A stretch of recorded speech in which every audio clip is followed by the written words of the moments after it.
bienvenue. Donc pour tester ma nouvelle forge, le temps est venu pour moi de faire des pinces. Toutes les pinces que j'ai en fait, c'est que des pinces que j'ai achetées. Ça, on les trouve pour 5 euros sur une brocante, donc on s'ennuie pas à faire des pinces quand on les paye pas cher. On est plein de types différents. Plus on en achète, généralement moins c'est cher. Mais là je vais avoir besoin d'une pince très particulière pour faire quelque chose que je voudrais faire. Donc comme m'a fait remarquer un abonné du bout du monde, il est peut-être arrivé le temps pour moi de faire mes pinces.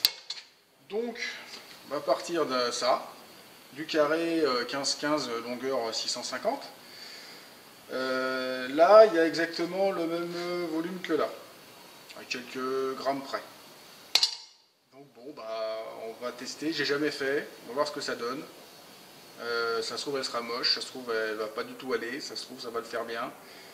On verra. Allez, on y va, surprise.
Donc voilà, j'ai fait ma première pince.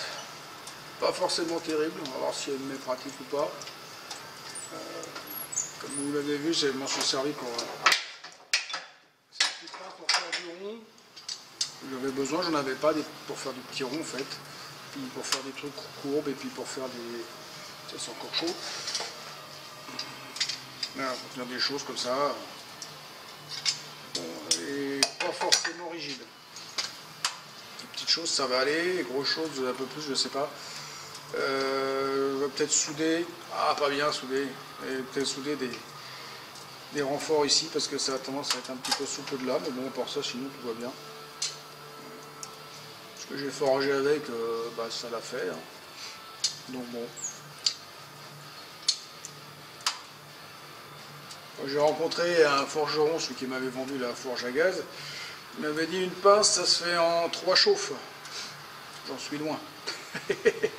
Non, il parlait surtout de la mécanique, enfin de la partie mécanique pivot. On tape dans un sens, on tape dans l'autre, puis bon, c'est vrai qu'après j'ai allongé le métal pour faire les manches. Donc de toute façon ça prend un temps fou. Donc voilà. Sinon, la forge est très bien comportée. Hop. On va la montrer comme ça, la forge. Hop. Parce que là c'est super chaud. Donc en fait, je vais rattraper la pince. Ça c'est le mâche-fer qui s'est créé au-dessus de la boule. Rien ne s'est collé à la boule. Rien ne s'est collé au tour en métal. Je l'ai monté à blanc hein, pour voir. J'ai essayé de faire une soudure. Moi j'ai surtout cramé. Moi je suis monté fort. Je l'ai monté à blanc, donc elle n'a pas chauffé du tout sur les bords. Elle n'a pas brûlé, elle n'a pas rien, donc la boule a un petit peu chauffé là, mais bon, je suis même pas sûr que ce soit cela, donc bon voilà. Par contre, quand c'est chaud, pour la manœuvrer, et ben c'est dilaté, ça marche pas bien, mais bon, ça c'est pas grave, une fois que c'est réglé, on n'y touche plus. Je me sers surtout de l'air avec ce côté là. Donc je suis relativement content de mon après-midi, j'ai fait ma pince, ma forge va bien, donc tout va bien. Donc si ça vous a plu, vous mettez un petit pouce. Vous n'oubliez pas de me laisser un commentaire. Vous faites circuler sur les réseaux sociaux et vous abonnez à ma chaîne si ce n'est pas déjà fait. Allez, au revoir!